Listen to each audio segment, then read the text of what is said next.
नमस्कार दोस्तों, मैं Parasnath life high study IAS में आपका स्वागत है।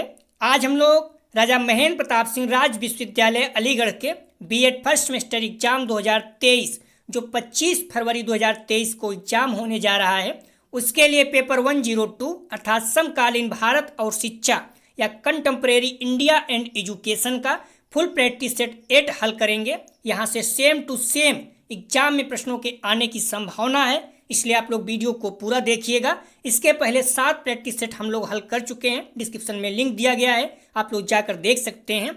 यह पेपर 80 अंक का होगा, 75 प्रश्न दिया रहेगा, 50 प्रश्न हल करना होगा आप लोगों को, अर्थात एक प्रश्न 1.6 अंक का होगा और समय 1 घंटे 30 मिनट अर्थात 90 मिनट का होगा।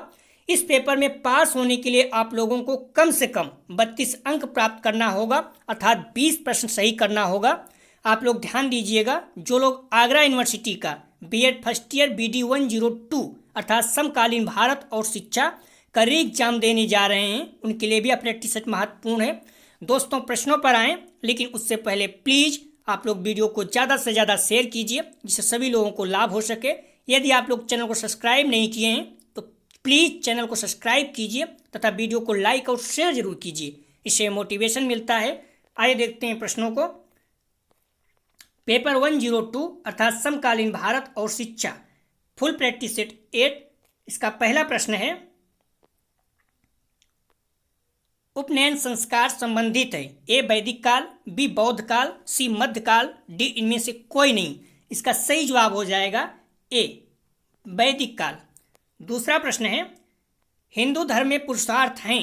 ए 2, बी 4, सी 6, डी 8। इसका सही जवाब हो जाएगा बी 4। वैदिक शिक्षा का मुख्य केंद्र था। ए नालंदा, बी विक्रमशिला, सी मालखंड, डी तक्षशिला। तो वैदिक शिक्षा का मुख्य केंद्र था, इसका सही जवाब हो जाएगा 3 का डी तक्षशिला। अगला प्रश्न है, बौद्ध साहित्य संरक्षित है। ए आगम में, बी त्रिपिटक में, सी सूत्रों में, डी मंत्रों में। सही जवाब हो जाएगा 4 का बी त्रिपिटक में। बौद्ध साहित्य संरक्षित है त्रिपिटक में। अगला प्रश्न है, बालक के समाजीकरण का प्रथम अभिकरण है। ए परिवार, बी समाज, सी विद्यालय, डी उपरोक्त सभी। सही जवाब हो जाएगा 5 का ए परिवार। बालक के समाजीकरण का प्रथम अभिकरण है तो परिवार। ध्यान रखना, ये BD 101 में आ चुका है प्रश्न, महत्वपूर्ण प्रश्न है, हो सकता है 102 में भी आ जाए। कई पॉइंट ऐसे हैं जो मैक्सिमम मिलते जुलते हैं BD 101, 102, 103 में, तो सारे टॉपिक आप लोग लगेगा कि इसमें भी है, बट अलग अलग है। अगला प्रश्न है, मूल शिक्षा की आवश्यकता किस स्तर पर है। ए प्राथमिक, बी माध्यमिक, सी विश्वविद्यालय, डी उपयुक्त सभी स्तरों पर। सही जवाब हो जाएगा 6 का डी। मूल शिक्षा की आवश्यकता प्राथमिक, माध्यमिक, विश्वविद्यालय अर्थात हर स्तर पर होती है। सही जवाब हो जाएगा डी। अगला प्रश्न है, समाजीकरण एक सामाजिक एवं मनोवैज्ञानिक प्रक्रिया है, यह किसने कहा। तो 7 का सही जवाब हो जाएगा सी मैकाइवर। महत्वपूर्ण प्रश्न है, कथन वाले कुछ ही प्रश्न आते हैं और जो आते हैं उसमें पता चल जाता है कौन सा प्रश्न आ सकता है। अगला प्रश्न है 8 नंबर, सांख्य दर्शन में शैक्षिक उपयोगिता में किसको महत्व दिया गया है। तो इसका सही जवाब हो जाएगा 8 का बी पाठ्यक्रम। अगला प्रश्न है, ध्यान रखना, सांख्य दर्शन में सबसे अधिक महत्व पाठ्यक्रम को दिया गया है, इस पॉइंट को आप लोग ध्यान रखना। अगला प्रश्न है, अष्टांग शिक्षा के अभ्यास में कौन सा दर्शन संबंधित है। सही जवाब हो जाएगा 9 का सी योग दर्शन। अगला प्रश्न है, निम्नलिखित में से कौन सा दर्शन चित्रवृत्ति निरोध सूत्र से संबंधित है। सही जवाब हो जाएगा 10 का डी योग। ध्यान रखना, योग में जो 104 है उसके लिए यह प्रश्न मोस्ट इंपॉर्टेंट है, लेकिन इसमें भी है तो आप लोग ध्यान रखना, इसका सही जवाब हो जाएगा डी। वेदांत दर्शन के प्रणेता शंकराचार्य जी थे, इस पॉइंट को भी आप लोग ध्यान रखना, प्रश्न आ चुका है। अगला प्रश्न है, सांख्य दर्शन के अनुसार इनमें से कौन सी ज्ञानेंद्रिय नहीं है।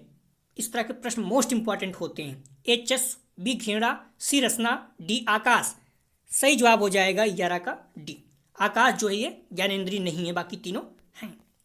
अगला प्रश्न है, इनमें से किसको पंच महाभूत की संज्ञा नहीं दी गई। मैंने पहले ही कहा जिस प्रश्न में नहीं लगे मोस्ट इंपॉर्टेंट समझा करिए उसके। तो 12 का सही जवाब हो जाएगा डी प्राणी।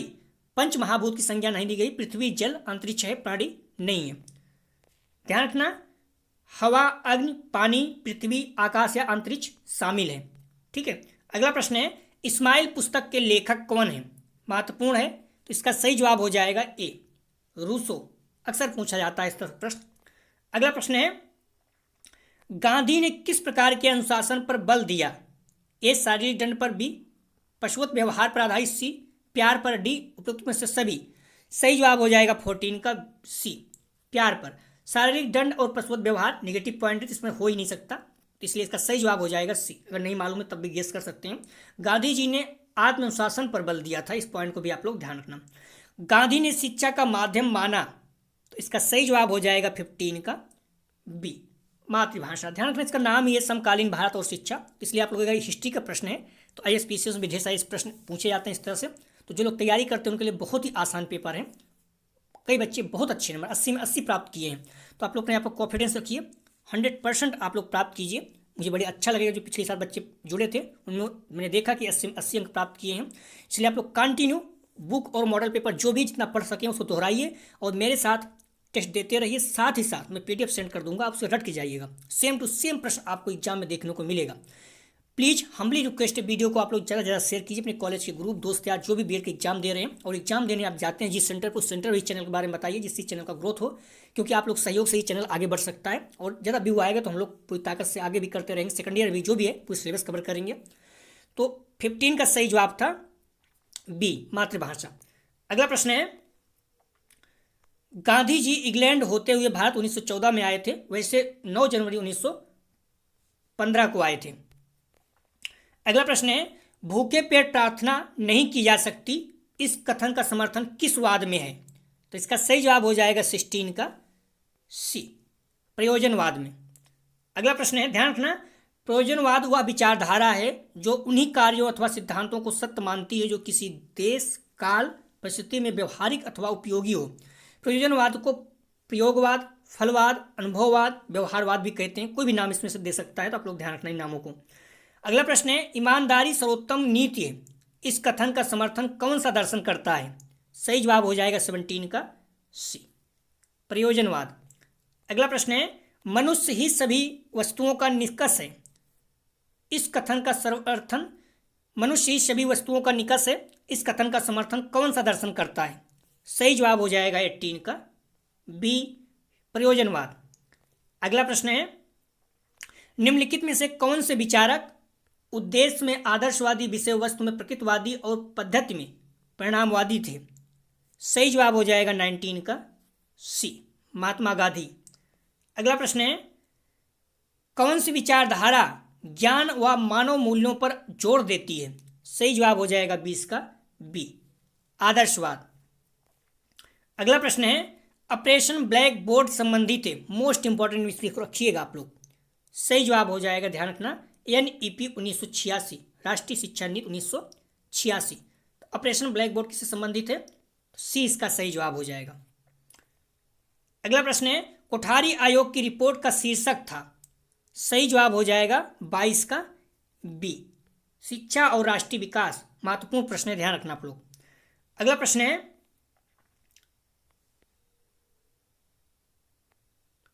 शिक्षा में अवसरों की समानता से अभिप्राय है कि प्रत्येक छात्र, तो सही जवाब हो जाएगा 23 का बी, अपनी योग्यता तथा रुचियों के अनुसार सुविधाएं प्राप्त करें। अगला प्रश्न है, शिक्षा की सार्वभौमिक सफलता के लिए औपचारिक शिक्षा की व्यवस्था किस राष्ट्रीय शिक्षा नीति में की गई थी? तो सही जवाब हो जाएगा 24 का बी, नई शिक्षा नीति 1986। अगला प्रश्न है, DPEP योजना लागू की गई थी? तो सही जवाब हो जाएगा 25 का बी, प्राथमिक शिक्षा के लिए। अगला प्रश्न है, लोकतांत्रिक भारत में शिक्षा का महत्वपूर्ण कार्य है? ए, नेतृत्व के गुणों का विकास करना, बी, नैतिक और चरित्रवान नागरिकों का निर्माण करना, सी, राष्ट्रीय एकता का संरक्षण करना, डी, उपरोक्त सभी। सही जवाब हो जाएगा 26 का डी। जो लोकतांत्रिक भारत में शिक्षा का महत्वपूर्ण कार्य है, नेतृत्व गुणों का विकास करना, नेतृत्व मतलब एक जरूरी नहीं कि यहाँ नेता बनाना, आप किसी कंपनी या कहीं भी जाना, उनके अंदर एक तरह लीडरशिप डेवलप करने की बात कर रहा है। नैतिक और चरित्रवान नागरिक बनाना, राष्ट्रीय एकता का संरक्षण करना। सभी जवाब, इसका सही जवाब हो जाएगा डी, सभी तीनों है। अगला प्रश्न है, संविधान के किस अनुच्छेद में घोषित जातियां अनुसूचित जाति मानी जाती हैं? सही जवाब हो जाएगा 27 का सी, 341। अगला प्रश्न है, यूजीसी की स्थापना किस वर्ष में हुई? महत्वपूर्ण है। सही जवाब हो जाएगा 28 का सी, 1953। अगला प्रश्न ध्यान रखना, यूजीसी अर्थात विश्वविद्यालय अनुदान आयोग की स्थापना 1953 में की गई थी। आप लोग कंफ्यूज नहीं होना, विश्वविद्यालय अनुदान आयोग भी कई कई दे देता है, ठीक है। अगला प्रश्न है, मुस्लिम काल में प्राथमिक शिक्षा के केंद्र थे? तो इसका सही जवाब हो जाएगा 29 का बी, मकतब। अगला प्रश्न है, प्रारंभिक शिक्षा का सार्वभौमिकरण है एक, ए संवैधानिक प्रावधान, बी मौलिक अधिकार, सी ए और बी दोनों, डी इनमें से कोई नहीं। सही जवाब हो जाएगा सी, संवैधानिक प्रावधान और मौलिक अधिकार दोनों। अगला प्रश्न है, जिला शिक्षा एवं प्रशिक्षण संस्थान अर्थात डाइट बनाने की सिफारिश की थी? महत्वपूर्ण प्रश्न है, ध्यान रखना, डाइट का फुल फॉर्म और इसका स्थापना किसके अंतर्गत किया गया था, दोनों महत्वपूर्ण है, डाइट से प्रश्न पूछता है। सही जवाब हो जाएगा सी, NEP 1986। अगला प्रश्न है, सर्व शिक्षा अभियान SSA संबंधित है? सही जवाब हो जाएगा 32 का ए, प्राथमिक शिक्षा से। सर्व शिक्षा अभियान महत्वपूर्ण प्रश्न है। इसका उद्देश्य 6 से 14 वर्ष आयु के सभी बच्चों को प्रारंभिक शिक्षा प्रदान करना 2001 में शुरू किया गया था। अगला प्रश्न है, निम्नलिखित में से कौन सा शिक्षा का औपचारिक अभिक्रमण है? सही जवाब हो जाएगा 33 का सी, कॉलेज विद्यालय, और अनौपचारिक परिवार है। ध्यान रखना, BD 101 में पूछा जा चुका है इस तरह से प्रश्न। तो औपचारिक है तो कॉलेज विद्यालय, अनौपचारिक है तो परिवार, भूलना नहीं, इसका सही जवाब हो जाएगा सी, परिवार अनौपचारिक, मैंने लिख भी दिया है, आप लोग ध्यान रखना। वंचित वर्गों में कौन सम्मिलित है? ए अनुसूचित जातियां तथा जनजातियां, बी महिलाएं, सी शारीरिक एवं मानसिक रूप से दिव्यांग, डी उपरोक्त सभी। 34 का सही जवाब हो जाएगा डी, तीनों। अगला प्रश्न है, सामाजिक वंचन अभाव सबसे अधिक प्रचलन में था? इसका सही जवाब हो जाएगा 35 का डी, वैदिक काल में। अगला प्रश्न है, उपनयन संस्कार संबंधित है? इसका सही जवाब हो जाएगा 36 का ए, वैदिक काल हम लोग हल कर चुके हैं। वैदिक कालीन शिक्षा का प्रमुख संस्कार उपनयन था, इस पॉइंट को आप लोग ध्यान रखना, प्रश्न कुछ भी पूछ सकता है। अगला प्रश्न है, वैदिक काल में शिक्षा का मुख्य केंद्र कौन सा था? सही जवाब हो जाएगा 37 का ए, तक्षशिला। प्रश्न देखिए 16, 19 में भी पूछा चुका है, 22 में भी पूछा जा चुका है। तक्षशिला संसार का, इस पॉइंट को भी ध्यान रखना, प्रथम विश्वविद्यालय था संसार का, पूछ सकता है। वैदिक कालीन शिक्षा की मुख्य भाषा अर्थात माध्यम कौन से थी? सही जवाब हो जाएगा 38 का ए, संस्कृत थी। अगला प्रश्न है, बौद्धकालीन शिक्षा के केंद्र थे? सही जवाब हो जाएगा 39 का डी, मठ। अगला प्रश्न है, ध्यान रखना, बौद्ध शिक्षा बौद्ध संघ या बौद्ध मठ संघाराम और बौद्ध विहार में प्रदान की जाती थी। अगला प्रश्न है, हिंदू धर्म में पुरुषार्थ है? हम लोग कर चुके हैं, सही जवाब हो जाएगा बी, 4। कुछ प्रश्न जो रिपीट करते हैं, 4 पुरुषों का नाम है, धर्म, अर्थ, काम और मोक्ष। अगला प्रश्न है, शंकराचार्य को किस दर्शन का संस्थापक माना जाता है?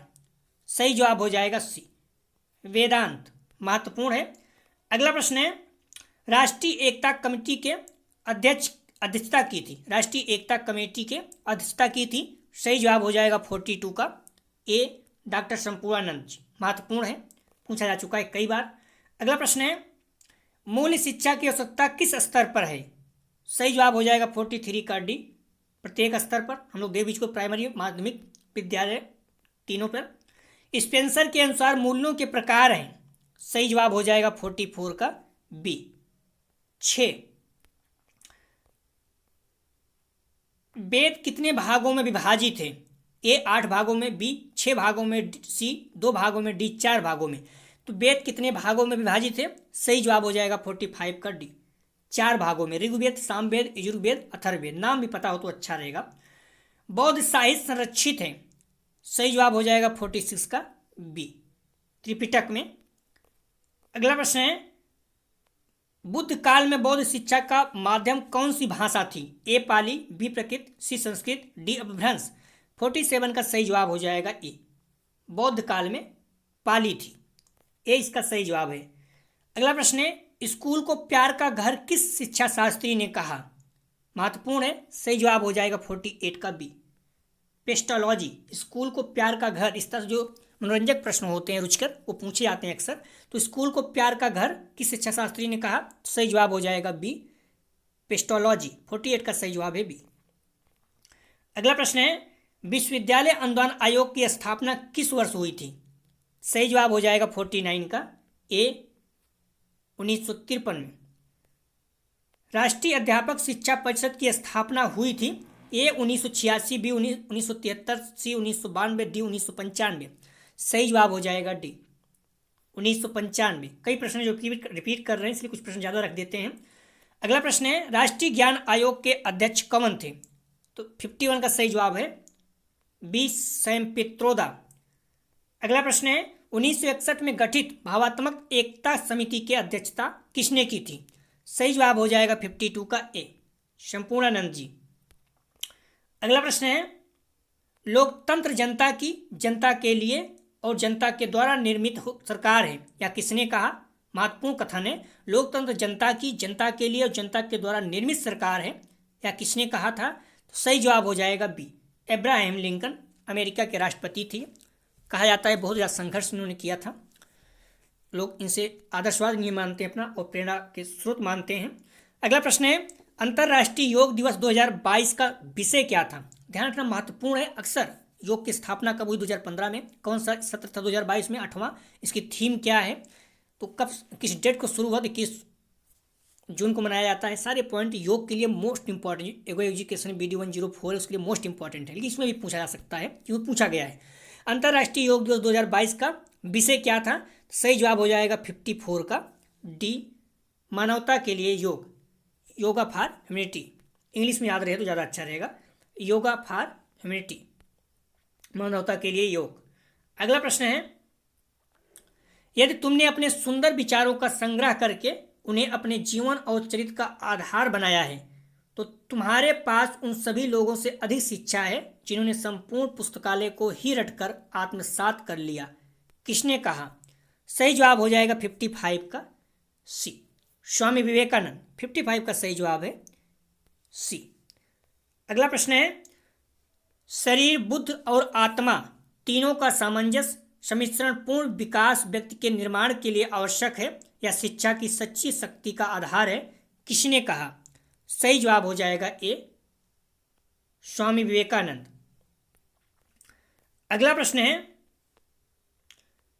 व्युत्पत्ति के अनुसार एजुकेशन शब्द लैटिन मूल के अंतर्गत निम्नलिखित में से किससे व्युत्पन्न हुआ है?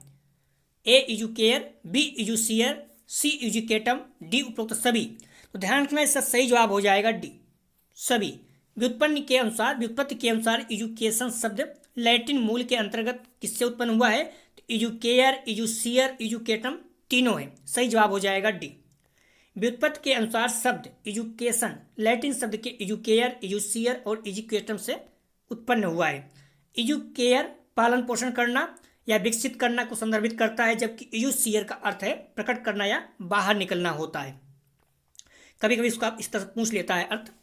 देश के गरीबी और भुखमरी को लक्षित करते हुए या किसने कहा था कि यदि भारत में भगवान अवतरित हों तो पावरोटी के रूप में? महत्वपूर्ण कथन है और आदर्शवाद टाइप से आप लोग पता कर सकते, पकड़ सकते हैं। सही जवाब हो जाएगा डी, महात्मा गांधी जी ही ऐसे विचार रखते थे, इन पर गीता का प्रभाव बहुत ज़्यादा था। सही जवाब हो जाएगा 58 का डी।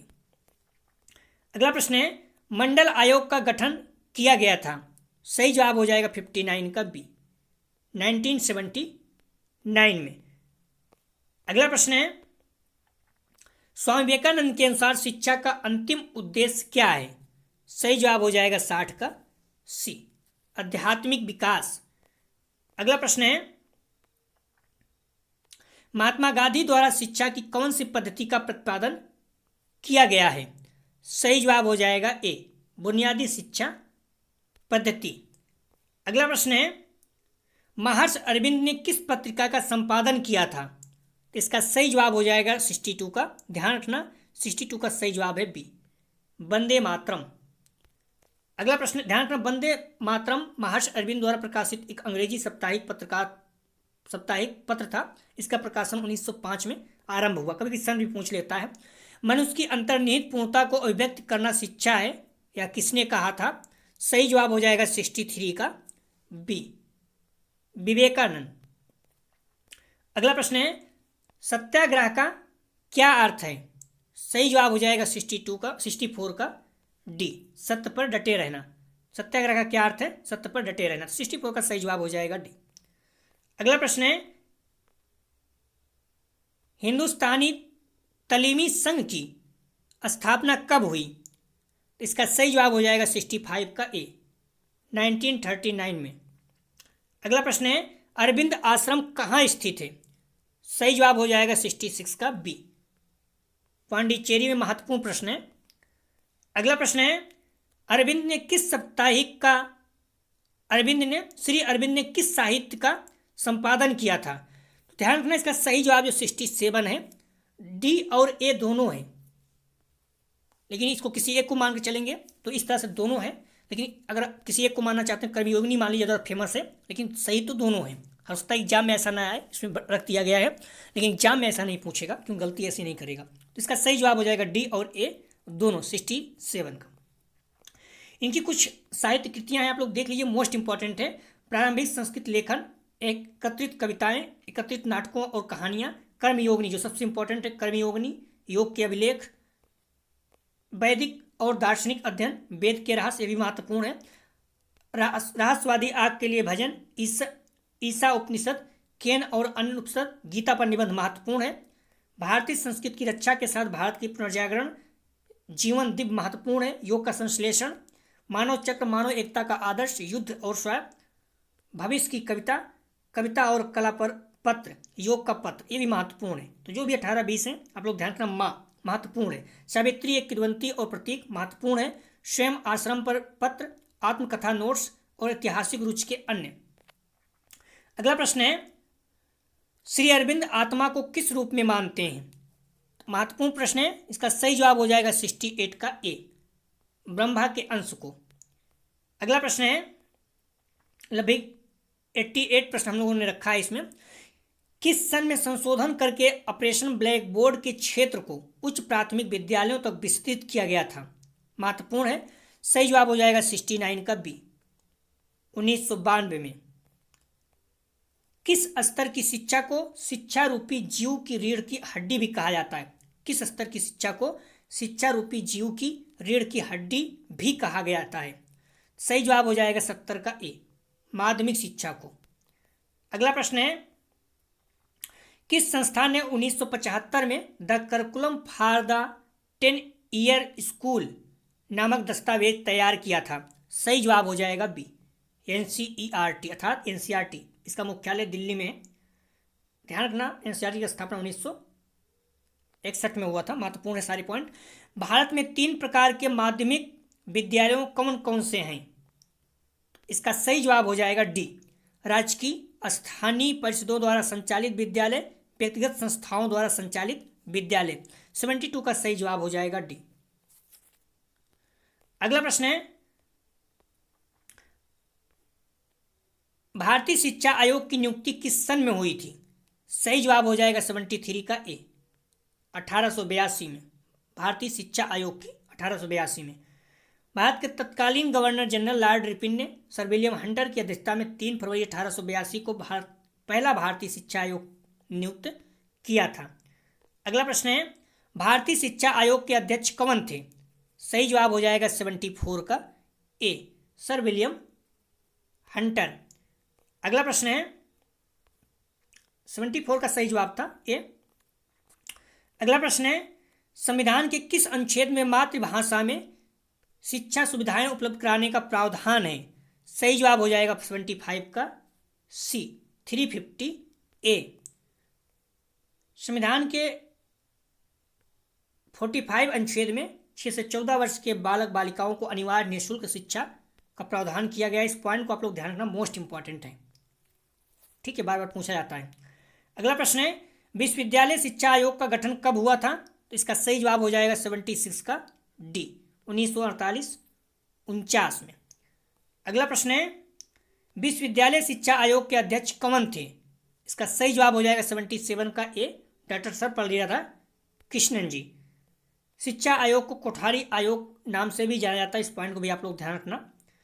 अगला प्रश्न है राष्ट्रीय शिक्षा आयोग का कार्य क्षेत्र क्या था? सही जवाब हो जाएगा 78 का डी, संपूर्ण शिक्षा, प्राथमिक शिक्षा, माध्यमिक शिक्षा, उच्च शिक्षा, सभी शिक्षा। अगला प्रश्न है राष्ट्रीय शिक्षा नीति 1968 में किस संरचना को स्वीकार किया गया था? तो इसका सही जवाब हो जाएगा 79 का सी, 10+2+3। राष्ट्रीय शिक्षा नीति 2020 की संरचना क्या है ये भी आपको पता होना चाहिए, क्योंकि जो पूछेगा हो सकता है नया वाला पूछ ले। तो राष्ट्रीय शिक्षा नीति 2020 क्या है? 5+3+3+4 है। यहाँ 5 जो है आपको प्राइमरी में जाएगा 3 कक्षा तक, उसके बाद 2 कक्षा जो है कक्षा 1-2 आएगा, ठीक है। तो यहाँ 2 हो गया, और इसमें 3 जो है फिर यहाँ जोड़ दोगे तो 5 हो जाएगा, फिर ये 3 जोड़ोगे तो 8, फिर ये 4 जोड़ोगे तो 12 हो जाएगा, ठीक है। जो 5 लिखा हुआ है इसका मतलब है 3 साल आपका नर्सरी है, 2 साल शिक्षा है, 1-2 क्लास, फिर उसके बाद 3-3-4 जोड़ दीजिए। तो इसका जो संरचना है क्या था राष्ट्रीय शिक्षा नीति 2020 का? 5+3+3+4। महत्वपूर्ण है, पूछ सकता है, पूछा भी गया है। तो इसका सही जवाब था सी। राष्ट्रीय शिक्षा नीति 1968 में अनिवार्य एवं निःशुल्क प्राथमिक शिक्षा के लक्ष्य को 1978 तक प्राप्त करने की घोषणा की गई थी। अगला प्रश्न है राष्ट्रीय शिक्षा नीति 1968 में किस स्तर की शिक्षा को अनिवार्य करना प्रस्तावित किया गया था? सही जवाब हो जाएगा सी, माध्यमिक। अगला प्रश्न है राष्ट्रीय शिक्षा नीति 1979 में प्रौढ़ शिक्षा को किस वरीयता क्रम में रखा गया था? सही जवाब हो जाएगा ए, द्वितीयक। अगला ध्यान रखना राष्ट्रीय शिक्षा नीति 1979 में प्राथमिक शिक्षा को प्रथम वरीयता क्रम में रखा गया था। ध्यान रखना प्राथमिक शिक्षा को प्रथम वरीयता क्रम में रखा गया था, और इसमें क्या है प्रौढ़ शिक्षा को, तो प्रौढ़ शिक्षा को द्वितीय में रखा गया था। अगला प्रश्न है राष्ट्रीय शिक्षा नीति 1986 में प्राथमिक शिक्षा अर्थात कक्षा 1 से 5 को कब तक सर्वसुलभ बनाने की घोषणा की गई थी? सही जवाब हो जाएगा ए, 1990 तक। अगला प्रश्न है ध्यान रखना संशोधित राष्ट्रीय शिक्षा नीति 1986 में प्राथमिक शिक्षा को 2000 तक और उच्च शिक्षा प्राथमिक शिक्षा को 2005 तक सर्वसुलभ बनाने की घोषणा की गई है। अगला प्रश्न है प्रारंभ में ब्लैक बोर्ड योजना किस स्तर के विद्यालयों के सुधार हेतु बनाई गई थी? महत्वपूर्ण है, सही जवाब हो जाएगा ए, प्राथमिक। ब्लैक बोर्ड योजना को उच्च प्राथमिक स्तर पर 1992 तक लागू किया गया था। अगला प्रश्न है ध्यान रखना उच्च प्राथमिक स्कूलों को ब्लैक बोर्ड योजना के अंतर्गत 40,000 धनराशि दी जा रही है। अगला प्रश्न है नवोदय विद्यालयों में ग्रामीण क्षेत्र के बच्चों के लिए कितने प्रतिशत आरक्षण है? सही जवाब हो जाएगा 84 का सी, 75% जो है ग्रामीण बच्चों के लिए है, 25% शहरी बच्चों के लिए। अगला प्रश्न है तो 84 का सही जवाब था सी, 75। अगला प्रश्न है राष्ट्रीय शिक्षा नीति को कुल कितने खंडों तथा कितने बिंदुओं में लिपिबद्ध किया गया था? तो 85 का सही जवाब हो जाएगा सी, 12 खंडों में और 157 बिंदुओं में। ध्यान रखना पूछा जा चुका है कि राष्ट्रीय शिक्षा नीति को कुल कितने खंडों में लिपिबद्ध किया गया था, ये पूछा जा चुका है। तो 12 खंडों में, भूलना नहीं, आप लोग गलत नहीं करना। अगला प्रश्न है निम्नलिखित में से राष्ट्रीय शिक्षा नीति 1986 का खंड नहीं है। महत्वपूर्ण प्रश्न है। तो 86 का सही जवाब हो जाएगा डी, शिक्षा में भ्रष्टाचार कभी भी निगेटिव पॉइंट नहीं होता है। शिक्षा की राष्ट्रीय प्रणाली, शैक्षिक पुनर्गठन, तकनीकी एवं प्रबंधन शिक्षा, ये तीनों थे, लेकिन शिक्षा में भ्रष्टाचार ये राष्ट्रीय शिक्षा नीति खंड नहीं है। 12 खंड मैं पहले बता दिया हूँ, तो आप लोग ध्यान रखना कि 12 खंड हैं। 87 वह प्रणाली जिसके आधार पर पूरे राष्ट्र की शैक्षिक गतिविधियों का संचालन होता है वह शिक्षा डॉट कहलाती है। सही जवाब हो जाएगा 87 का ए, राष्ट्रीय प्रणाली। अगला प्रश्न है ध्यान रखना राष्ट्रीय शिक्षा नीति 1986 के अनुसार प्राथमिक शिक्षा 90% बच्चों को उपलब्ध है। अगला प्रश्न है स्कूल चलो अभियान किस स्तर की शिक्षा के लिए चलाया गया है? स्कूल चलो अभियान किस स्तर की शिक्षा के लिए चलाया गया है? सही जवाब हो जाएगा 88 का सी, प्राथमिक। हम लोग जो अगला टेस्ट हल करेंगे पेपर 102 अर्थात समकालीन भारत और शिक्षा, कंटेम्प्रेरी इंडिया एंड एजुकेशन का फुल प्रैक्टिस सेट 9। तो दोस्तों यहाँ था BD 102 का फुल प्रैक्टिस सेट 8। आप लोग बुक और मॉडल पेपर को जितना भी समय में बचाया हुआ है, जितना भी आप लोग पढ़े हुए हैं, उसको बार बार रिवीजन कीजिए। मैं PDF सेंड कर दे रहा हूँ, आप लोग PDF को देख के जाइएगा। यहाँ से प्रश्न सेम टू सेम आपको देखने को मिल सकता है। डिस्क्रिप्शन और कमेंट सेक्शन दोनों जगह पर टेलीग्राम व्हाट्सएप ग्रुप का लिंक दिया गया है, प्लीज़ आप लोग ज्वाइन कर लीजिए, जिससे आपको कोई प्रॉब्लम ना हो, PDF भी मिल सके और नोटिफिकेशन जब भी वीडियो अपलोड करूँ आपको प्राप्त हो सके। हम्बली रिक्वेस्ट है कि आप लोग वीडियो को ज़्यादा से ज़्यादा शेयर कीजिए अपने कॉलेज के ग्रुप, दोस्त यार जो भी एग्जाम देने जा रहे हैं सभी को लाभ हो। और जहाँ भी आप जिस सेंटर पर एग्जाम दे रहे हैं उस सेंटर पर इस चैनल के बारे में जरूर बात कीजिए, क्योंकि व्यू कम आ रहा है। अगर व्यू ज़्यादा आता है तो और भी ताकत से वीडियो बनाने की इच्छा होती है। पिछली बार लगभग एक दिन में बहुत ज़्यादा व्यू आते थे, अभी तो कम है, बट आप लोग अगर चाहेंगे तो निश्चित रूप से इस तरह से व्यू बढ़ते रहेंगे। तो इसलिए कह रहा हूँ कि आप लोग हम्बली रिक्वेस्ट है वीडियो को ज़्यादा शेयर कीजिए, अपने कॉलेज में जहाँ भी एग्जाम देने जाइए वहाँ पर भी लोगों को इस चैनल के बारे में बताइए। वीडियो देखने के लिए धन्यवाद दोस्तों।